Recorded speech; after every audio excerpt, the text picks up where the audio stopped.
नवीन पीक विमा योजना। तर हो शेतकरी मित्रांनो, नवीन पीक विमा योजना या टायटलच्या खाली आपण जो हा व्हिडिओ बनवलेला आहे, या व्हिडिओमध्ये आपण पीक विम्याच्या नवीन योजनेविषयी माहिती घेणार आहोत। ही नवीन पीक विमा योजना काय आहे, कशी आहे, याची ट्रिगर काय आहे, कशी असू शकते, शेतकऱ्यांना कसा फायदा होणार, कसा फायदा होऊ शकला असता, ही योजना लागू आहे का, नाही लागू आहे का, तुमच्या पाठीमागे काय घडत आहे आणि या नवीन योजनेचा अभ्यास, अनुभव, माहिती कोणी सांगितलेली आहे, या सर्व गोष्टी या व्हिडिओच्या माध्यमातून आपण पाहण्याचा प्रयत्न करणार आहोत मित्रांनो। त्यामुळे हा व्हिडिओ खरोखरच आपल्या सर्व महाराष्ट्र राज्यातील तमाम शेतकरी बांधवांकरिता आणि देशातील शेतकरी बांधवांकरिता सुद्धा तेवढाच उपयोगी लाख मोलाचा ठरणार आहे। त्यामुळे या व्हिडिओला कुठेही स्किप न करता शेवटपर्यंत पाहण्याचा प्रयत्न करा। खूप बारीक बारीक खूप महत्त्वाच्या गोष्टी आहेत या व्हिडिओच्या माध्यमातून। तर बघा मित्रांनो, आता काही दिवस अगोदरच शेतकरी कर्जमाफी जाहीर करण्यात आलेली होती आणि शेतकरी कर्जमाफी जाहीर करण्याकरिता एक समिती नेमण्यात आलेली होती, ज्या समितीचं नाव होतं परदेशी समिती।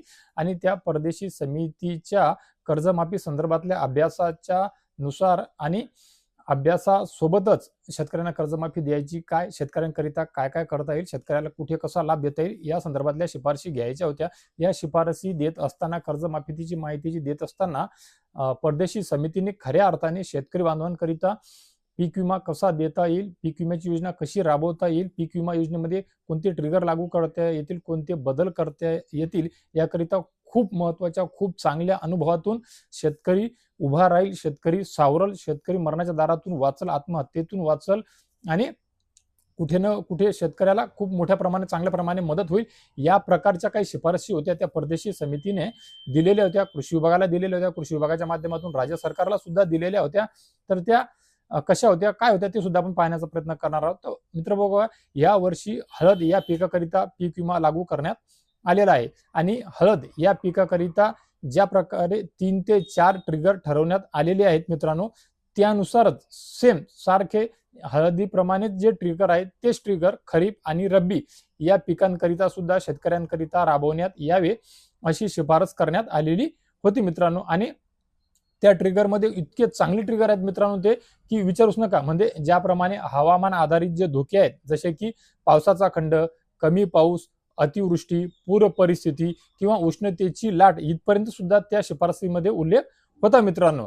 म्हणजे आता या ज्या जोखीम आहेत मित्रांनो, ह्या जोखीम करिता आधीच एक विमा भरपाईची रक्कम ठरविण्यात यावी आणि एकदा का हा ट्रिगर लागू झाला की हा ट्रिगर लागू झाल्याच्या नंतर थेट शेतकऱ्यांना त्यांच्या नुकसानीची जी भरपाई आहे ती त्यांच्या खात्यामध्ये थेट जमा करण्यात यावी, याचा अर्थ असा होतो मित्रांनो। म्हणजे आता जसं की या वर्षीचाच बघा, हळद या पिकाकरिता या वर्षीपासून पीक विमा आपण सुरू करण्यात आलेला आहे, ज्यामध्ये जवळपास 4 ट्रिगर सुद्धा लागू करण्यात आलेला आहे, ज्यामध्ये पावसाचा खंड, कमी पाऊस, अवेळी पाऊस, जास्त तापमान या ट्रिगरमधून नुकसान भरपाई मिळणार आहे।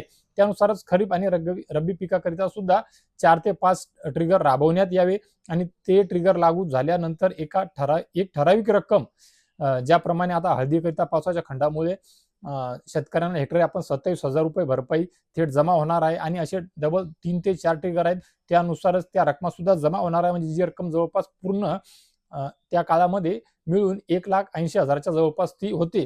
त्यानुसारच सोयाबीन असेल, हरभरा असेल, उडीद असेल, मूग असेल, तूर असेल, या पिकांकरिता सुद्धा 4ही ट्रिगर लागू करण्यात यावे आणि त्या 4ही ट्रिगरनुसार 4 ट्रिगरमध्ये तो विमा बसला त्याच्यानंतर कुठलाही पंचनामा न करता, कुठलाही माणूस, कुठलाही अधिकारी, कुठलाही कर्मचारी न येता थेट त्याची फक्त नोंद घ्यायची आहे।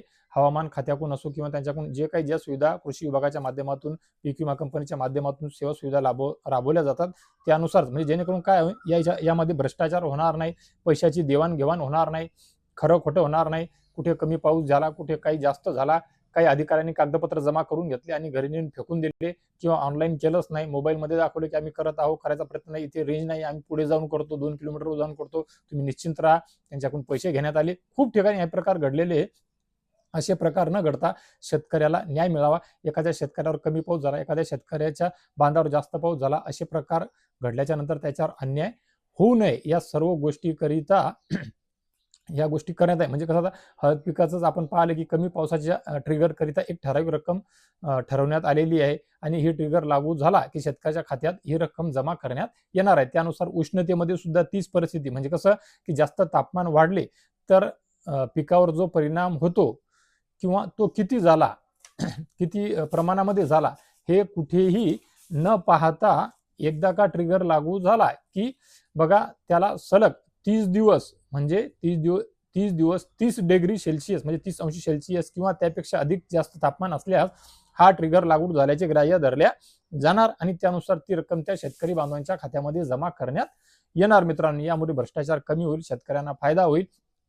आणि असंच नाहीये की आपल्या इथं ही शिफारस दिली म्हणजे काही नवीन प्रयोग आहे. इतर राज्यांमध्ये सुद्धा हा प्रयोग सुरू आहे. इतर राज्यांमध्ये सुद्धा या ट्रिगरनुसार, या भरपाईनुसार शेतकऱ्यांना पीक विम्याची नुकसान भरपाई देण्यात येते. मित्रांनो, याकरिता शिफारशी झालेल्या होत्या. कृषी विभागाला सुद्धा सांगण्यात आलं, कृषी विभागाने सुद्धा सांगण्यात आलं. परंतु आता आपण काल जे 1-2 ठिकाणी कार्यक्रम पाहिला, ॲग्रोवनच्या नुसार सुद्धा माहिती वाचली, त्यानुसार सुद्धा माहिती मिळालेली आहे. खात्रीशीर माहिती, पक्की माहिती आहे की यामध्ये खऱ्या अर्थाने राज्य शासनाच्या वतीने पीक विम्याकरिता जास्त खर्च येत होता आणि त्यामुळे सुद्धा त्यांनी राज्य सरकारने सुद्धा टाळाटाळ केलेली आहे. हे ट्रिगर लागू करण्यासंदर्भात कुठलीही सकारात्मकता दाखवलेली नाहीये. वेळप्रसंगी कृषी विभागाचं नाव सांगण्यात आलेलं आहे, परंतु अशातला काही विषय नाही अशी खात्रीशीर माहिती मिळत आहे. मित्रांनो, हे ट्रिगर जर लागू करण्यात आले असते मित्रांनो तर शेतकरी खरोखरच सुखावला असतो. मित्रांनो, बघानो, आपल्याला वाटते कृषी विभाग आपल्याकरिता काही करत नाही, अधिकारी आपल्याकरिता काही करत नाही, अशातला काही भाग नाही. त्यांनी बराच काही अभ्यास केलेला आहे, इतर राज्यांचा सुद्धा अभ्यास केलेला आहे आणि त्यानुसार या शिफारशी देत असताना कर्जमाफीचे या परदेशी समितीने पीक विम्याच्या माध्यमातून सुद्धा शेतकऱ्यांना कसं सावरता येईल, कसं उभं करता येईल, कसं सुदृढ करता येईल, कसं सबळ बनवता येईल याकरिता प्रयत्न केले, चर्चा झाल्या. परंतु ज्याप्रमाणे परदेशी समितीचा कर्जमाफीचा अहवालच आपल्या समोर आलेला नव्हता, त्यानुसार सुद्धा हा अहवाल आपल्या समोर आणला गेला नाही, आला नाही. सोबतच या अगोदर सुद्धा स्वामीनाथन समितीने जे काही बरेचसे म्हणजे मार्गदर्शन केलेलं होते, स्वामीनाथन समितीचे सुद्धा खूप साऱ्या गोष्टी चांगल्या होत्या, अहवाल चांगला होता, त्या सुद्धा कधी समोर सांगण्यात आल्या नाही, दाखवण्यात आलेल्या नाही. ती समितीचे जे अहवाल होते ते सुद्धा कधी लागू करण्यात आलेले नाही. मित्रांनो, मग आता आपण या व्हिडिओच्या माध्यमातून जे कर्ज माफीच्या समितीने पीक विम्या संदर्भातले जे अहवाल शिफारशी सांगितलेले आहेत त्या लागू झाल्या का? अजिबात नाही. मग आपण जे पीक विम्या संदर्भात आपण जे सांगितलेलं आहे की टायटल बॅनर दाखवलेला आहे की नवीन पीक विमा, मग ही नवीन पीक विमा हीच आहे का? अजिबात नाही. ही फक्त या शिफारशी आहेत. राज्य शासनाने जर मान्य केल्या असत्या तर ही योजना लागू झाली असतील आणि शेतकरी खरोखर खऱ्या अर्थाने खूप मोठ्या प्रमाणामध्ये सुखावला असता, वाचवल्या गेला असता आणि त्या क्लेमचा म्हणजे त्या विम्याचा शेतकऱ्याला फायदा झाला असता. परंतु तसं कुठेही घडताना होताना दिसत नाही, तसं झालेलं नाहीये. मग आता सध्या जी परिस्थिती चालू आहे, ही जी योजना आहे या वर्षीची ती जुन्या योजनेप्रमाणे सुरू आहे, पीक कापणी प्रयोगानुसारच सुरू आहे, ज्यामध्ये शेतकऱ्यांना कुठलाही काही फायदा होणार नाहीये. कारण तुमच्या इतर म्हणजे आता समजा माणसाचा एखादा मेडिक्लेम काढला, त्याला दुखापत झाली, ऍक्सिडेंट झाला, हात तुटला, पाय तुटला, डोळा निकामी झाला किंवा इतर गोष्टी झाल्या तर त्यानुसार त्याला क्लेम केला जातो आणि मदत मिळते, पैसे मिळतात, आर्थिक मदत मिळते. परंतु या आपल्या सध्याच्या पीक विमा योजनेमध्ये तसं काही नाही. ही योजना मागच्या वर्षीप्रमाणेच राबवण्यात येत आहे. त्यामुळे 100% शेतकरी या पीक विम्याकडे पाठ फिरवणारच आहे. कारण की मागच्या वर्षीचा सुद्धा एवढा पैसा भरून, एवढा राज्य शासनाच्या वतीने आणि शेतकऱ्याकडून सुद्धा पीक विमा आर्थिकदृष्ट्या भरून सुद्धा त्यांना रुपयाही मिळत नाही. महाराष्ट्र राज्यभर एवढी नुकसान भरपाई मिळत असताना आर्थिक जाहीर केलेलं जे पॅकेज आहे, म्हणजे याचा अर्थ नुकसान तर ऑलरेडी आपल्या महाराष्ट्र राज्यामध्ये झालेलं असताना सुद्धा पीक विमा कंपनीकडून आक्षेप घेण्यात येत आहे. आणि ज्या मुख्यमंत्र्यांनी 17,500 रुपये देण्याचे कबूल केलं, कृषी मंत्र्याला बोला लावलं, कृषी मंत्र्यांनी सुद्धा समोर येऊन सांगितलं की हो, मुख्यमंत्र्यांनी मला सांगितलं, मी मुख्यमंत्र्यांशी चर्चा केली, आमची चर्चा झाली आणि आम्ही पीक विमा कंपनीसोबत बोलत आहोत आणि ताकदीने तुम्हाला पीक विमा नुकसान भरपाई देण्याकरिताचे प्रयत्न आमचे सुरू आहे, शर्थीने सुरू आहे. जे अजूनही कोणी बोलायला तयार नाही, कॅल्क्युलेशन व्हायला तयार नाही, कॅल्क्युलेशन झाले त्यांना मदत मिळाली नाही.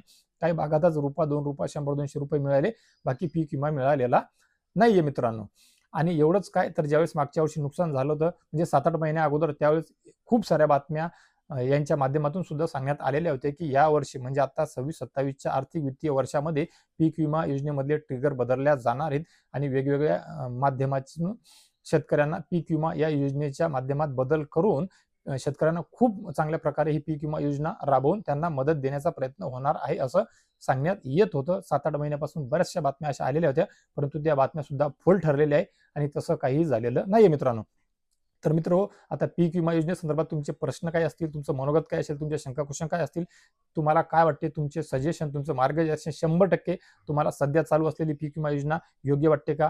तुम्ही यावर्षी पीक विमा योजना भरणार का? आपण या व्हिडिओच्या माध्यमातून परदेशी समितीने जे शिफारशी केलेल्या होत्या, ही पीक विमा योजना राबवण्यात यावी का, ही ती पीक विमा ज्याप्रमाणे हळदीकरिता आहे ती सर्वांकरिता उपयोगी असणार आहे का? मागची पीक विमा योजना चांगली होती का? पीक विमा योजनेमधील पीक विमाची नुकसान भरपाई तुम्हाला मिळाली का?